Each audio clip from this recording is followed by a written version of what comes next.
I just recorded this. It's a redo on so many levels.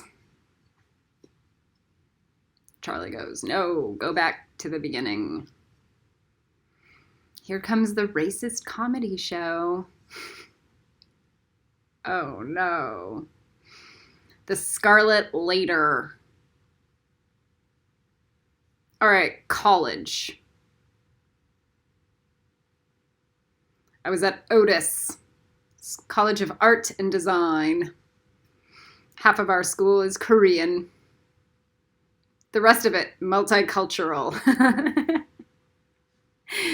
Okay, so in advertising, this was my program. It was me and Brianna, my creative partner, who's white as can be, and blonde and big blonde ponytail. And from Oregon, and a hippie, a granola hippie, that liked her designer dresses and would trade them in or give them away or throw them away after her first time wearing them. And she liked her martinis and her fancy hotel rooms, etc., etc. She's an edgy hipster designer. All right, so that's Brianna. And then we have Josh, our Guatemalan comedian, funny as hell, probably one of my best friends on earth. Josh. One of the funniest men on earth, too. Then we had Lynn. Lynn did not like Apple computers. Lynn was a half Chinese, half French American with freckles and long Asian hair and a tomboy. Also one of my best friends, and weird and mature and weird and, cool. And then we have Oscar Campo, who's a Latino that I did not get to know all that well. And then we have Lori Nickerson, who's white and weird. And white and glasses, and she liked to do things like work at Disneyland. And Stevenson proceeded to call her a fag hag. she just was. And then there was AJ, and she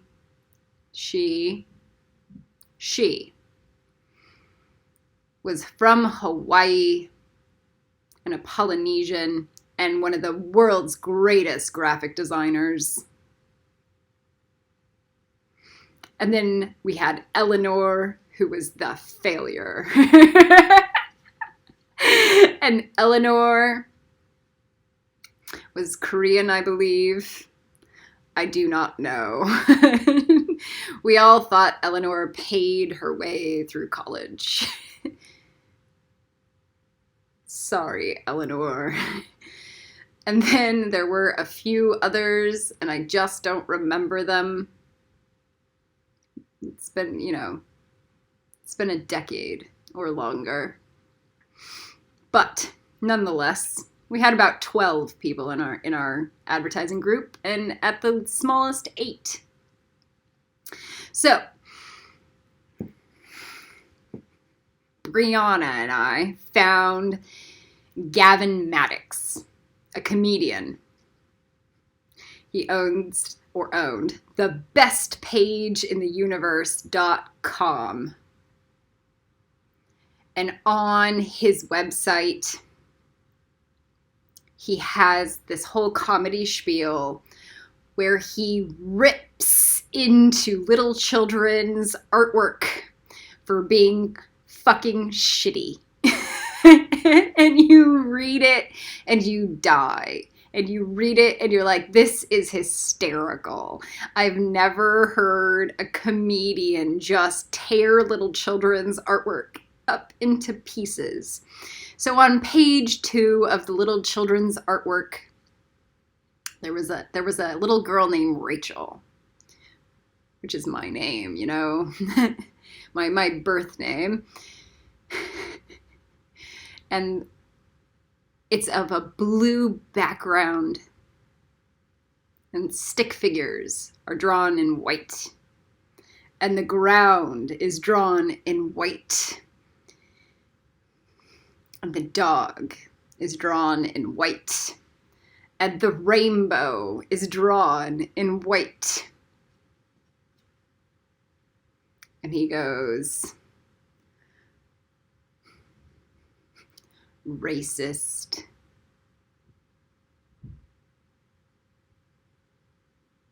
And because of that drawing, my nickname in college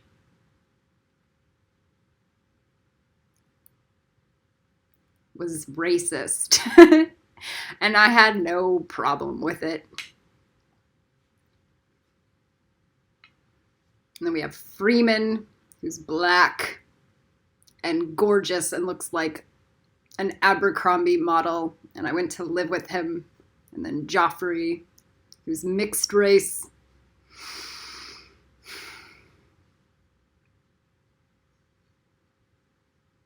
If I, in that group of multicultural friends, can be called racist, so be it. I told you guys, you know nothing about me. Nothing.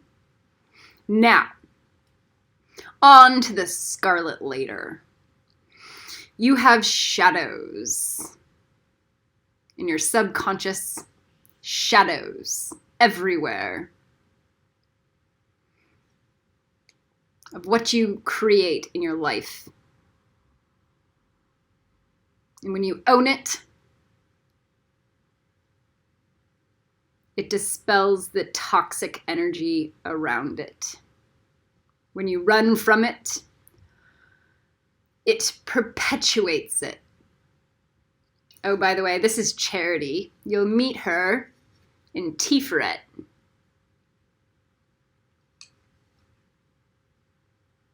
I got to my new wand.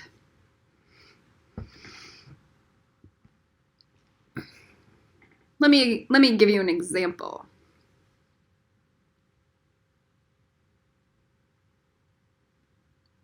You are ashamed of some aspect of your past or character or life.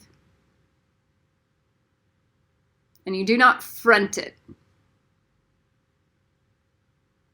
And you're terrified of other people finding you out.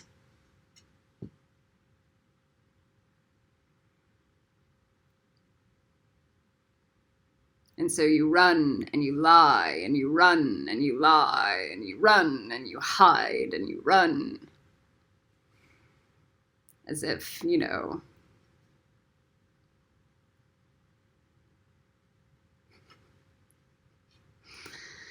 and then it shows up later down the road. Because some psychic is gonna see it. And a student is gonna find it. So why would you run and hide from it? Instead of front it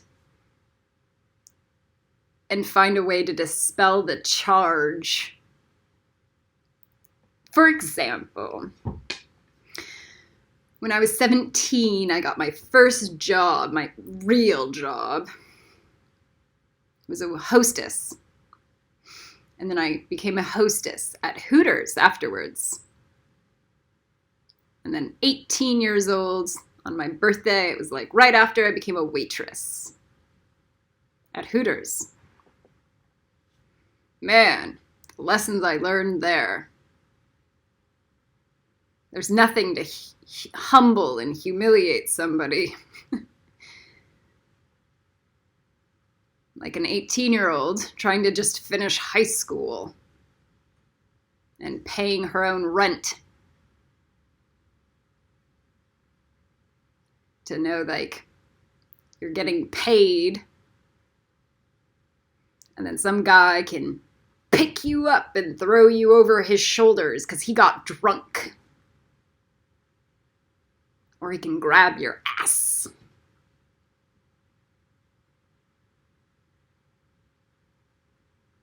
$18.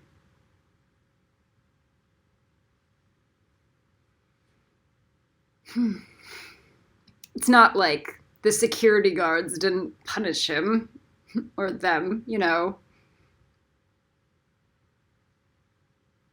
It's humbling. You let go of the judgments. Like somehow you're better than these other girls. You learn how to become a team with people you thought you were better than.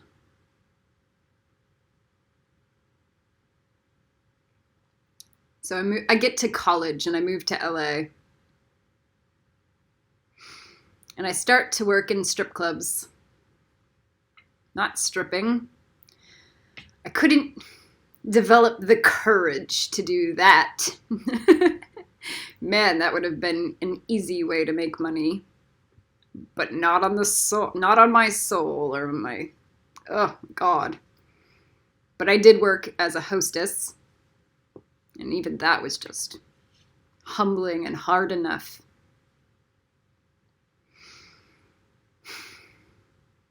To shove $5 sodas down somebody's throat. In the middle of the night. Be let out at 4 o'clock in the morning. My God.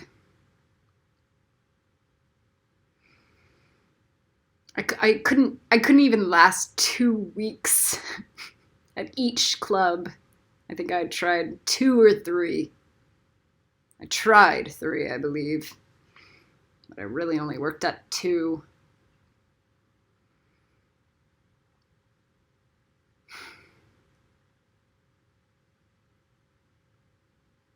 So college comes, you know, this is my freshman year of college, my foundation year, in the fall.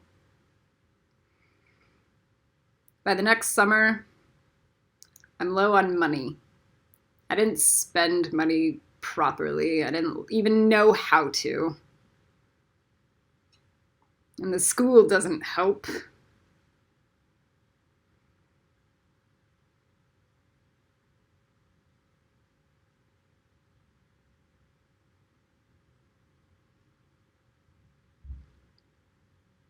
They make people buy bloated amounts of stuff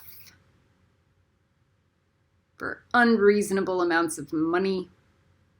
Like an $80 book where we read 1 paragraph. But it's a requirement or you fail the class.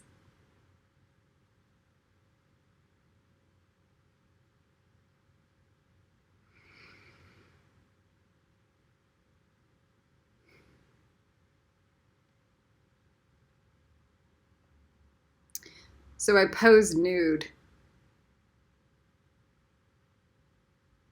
I have nudie pictures out there on the internet.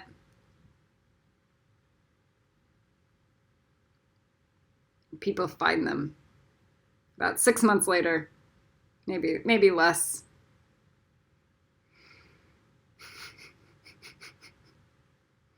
And I'm thinking, my God, this is horrible. It's gonna follow me around for the rest of my life. And then I let it go. Because who cares, right? Until I become a spiritual teacher. And the idea that I could never really be taken seriously as a spiritual teacher if other people found my nudie pictures. My God. It wasn't until I saw this male politician that had posed for Playboy. And when confronted by a reporter, some troll going to him, "Look at this." And the guy goes, Man, I looked good back then.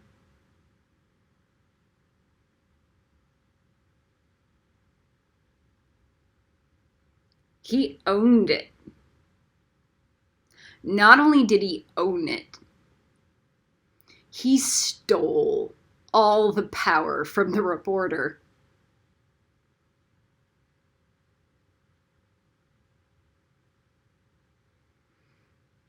Stole it.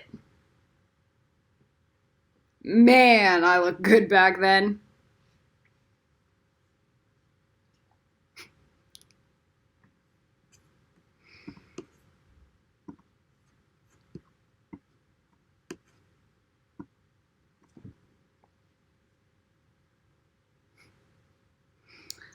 It was from that point on that I vowed to myself, any asshole coming after me about my nudie pictures is gonna get that shit down their throat.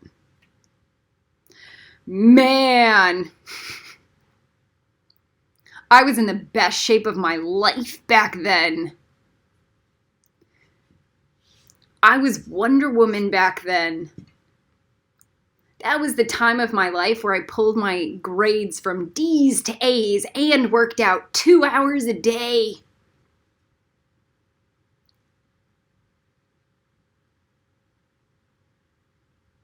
Man, that shit's beautiful.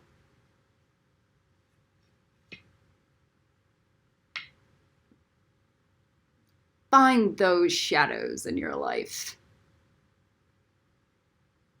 and dispel other people's power or hold off of them.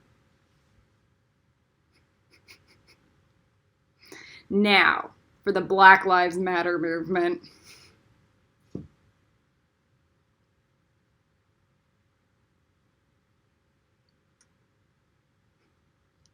told you it's the racist comedy show, you know? You either believe in the law of attraction or you don't.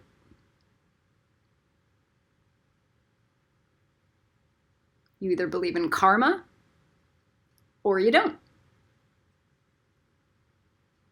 It's that simple, but let's not pretend that you're not a snake trying to weasel out of everything that's just convenient for you.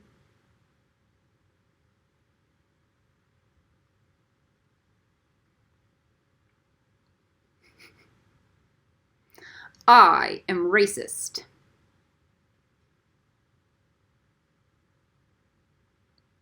Against everybody except for white people trying to become blue people. Joking. I don't care if you're a black person trying to become a blue person. Or an Asian person trying to become a blue person.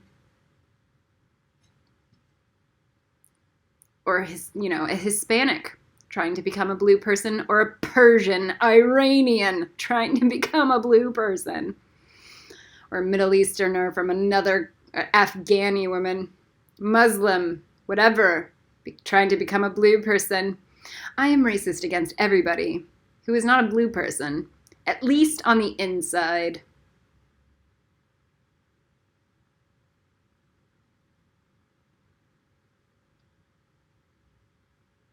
At least.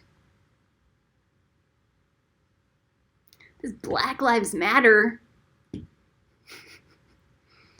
That's a fucking joke, dudes. This movement's a joke. It's a ha-ha. You guys look like shit. Ha-ha, joke. Man. There's something I wanted to say about it.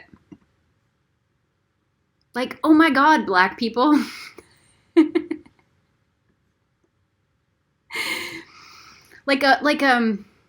I'm not a big fan of being racist outwardly.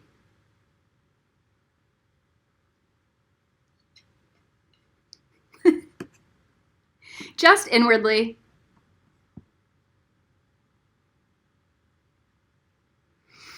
Like a white person putting up Black Lives Matter sign in their storefront window, but they don't actually care about any of it. They're just being politically correct. LOL, black people, gullible.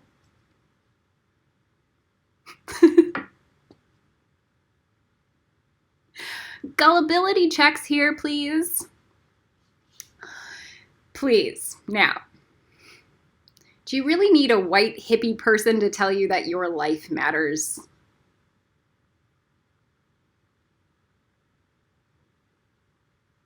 Or hipster? To make it matter?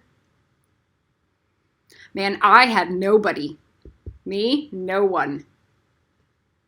Lost and confused and tortured in the astral planes for a decade. I had nobody except for Lucifer. I had Lucifer to tell me that my life mattered. And I go, yeah, that's enough.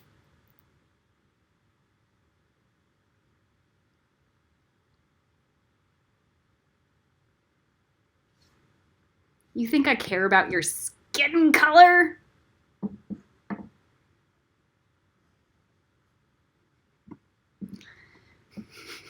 Only if you use it as an excuse to not grow up, to not do the work.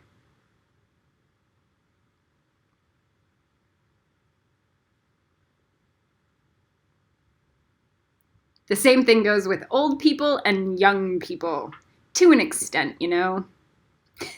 Thinking that they're going to somehow get a free ride off the wheel of karma. Oh, just because I'm old, I can use up all society's medical resources. I don't have to take any responsibility for any of my choices in life because I'm old and fragile.